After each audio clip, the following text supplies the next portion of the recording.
Welcome. This is the Wisdom of Love series, if you haven't figured it out so far, that includes different ways of knowing and experiencing love. There are episodes sharing how the great wisdom traditions think about love. From Hinduism, from Krishna, Buddhism, from Buddha, Christianity, from Christ, Self-Realization Fellowship, from Paramahansa Yogananda. Other episodes explore love from the perspective of love songs and their magical lyrics.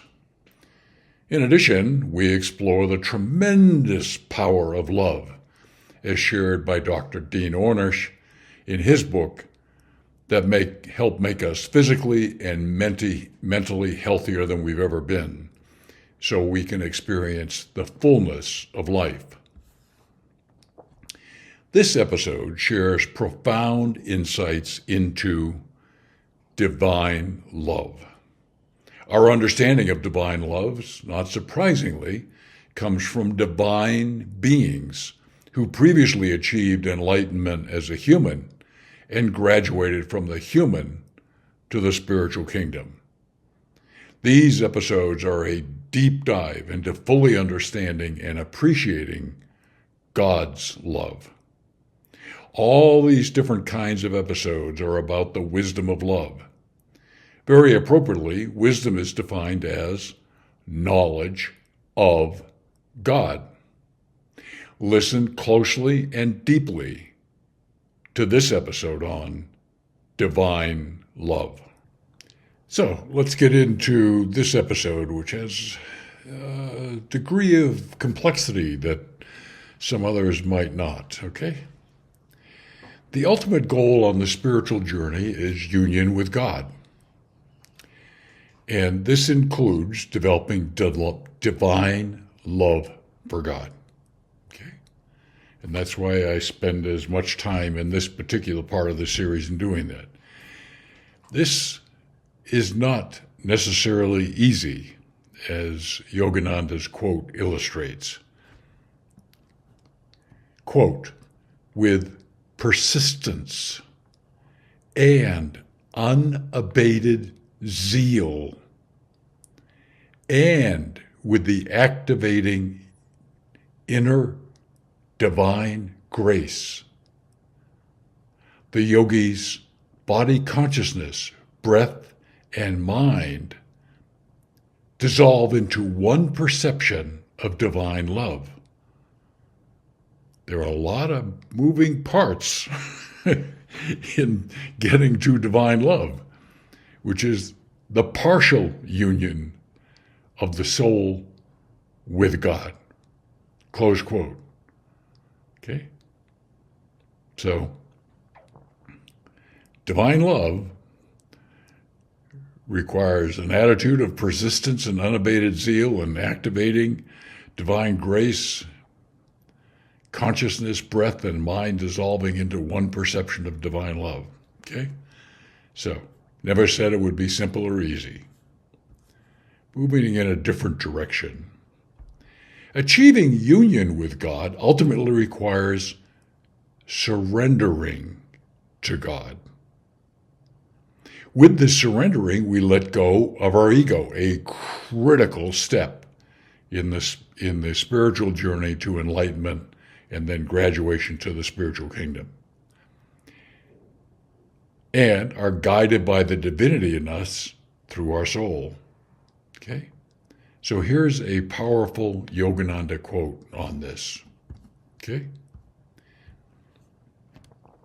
Quote, he who works for me, capital M meaning God alone, who makes me his goal, who lovingly surrenders himself to me, who is non-attached to my delusive cosmic dream worlds, which is what all this is, okay? Who bears ill towards none, beholding me in all, he enters my being. Okay?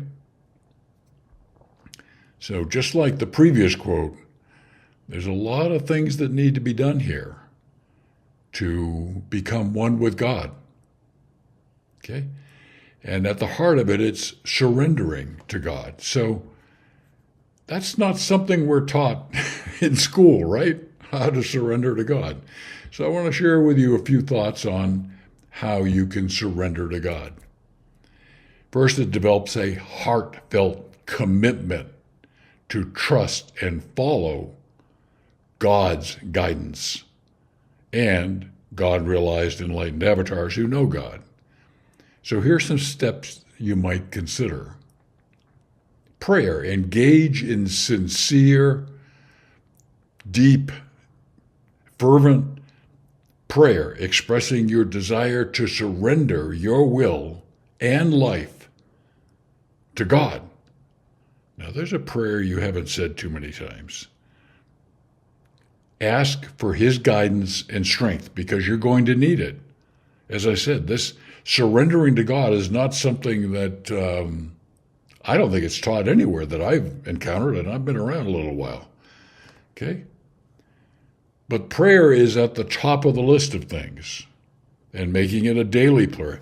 The thing about prayer is energetic, fervent prayer, enthusiastic, passionate prayer. God doesn't listen to much less than that, okay? Second is read religious texts that inspire you. Yogananda's work on the Bhagavad Gita and the Bible are two that inspire and guide me. Seeking understanding and wisdom on the concept of surrender, okay? Not surprisingly, the next thing you can do is let go of control. Practice relinquishing control over your circumstances.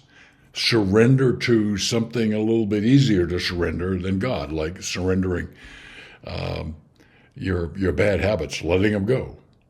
Trusting that God has a plan for you. Let go of control and trust that God has a plan for you. And lastly, you gotta be open to change. Be willing to accept changes in your life that may arise from your decision to surrender. You don't know what the entire journey is going to look like, so be open-ended to change. Each person's journey is unique, so it's important to find what resonates with you personally, in your relationship with God. Well, I hope this helps you. I look forward to reconnecting with you soon, and thank you for watching this episode.